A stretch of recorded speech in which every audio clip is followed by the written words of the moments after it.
Caritakeun aya saurang patani nu kacida malaratna hidup babarengan jeung entok. Manehna ngadaos ka Gusti Allah, "Duh Gusti, mun paparin abdi beunghar, meureun dahar nanaon oge bisa." Isukna doana dikabulkeun ku Gusti Allah nu Maha Pengasih. Entok nu manehna boga ngaluarkeun entok emas. Saatos eta unggal dinten entokna ngaluarkeun hiji endok emas.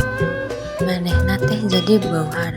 Hiji poe manehna ngarasa capek mun kudu unggal poe ngaluaran endok ti kandang entok.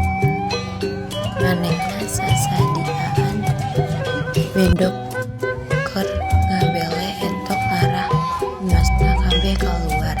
Jadi manehna teu kudu capekan ngarikeus dibele entok teh. Teu kasiri emas-emasna acan, malahan entok teh paeh manehna jadi miskin deui sabab teu bisa ngabeunah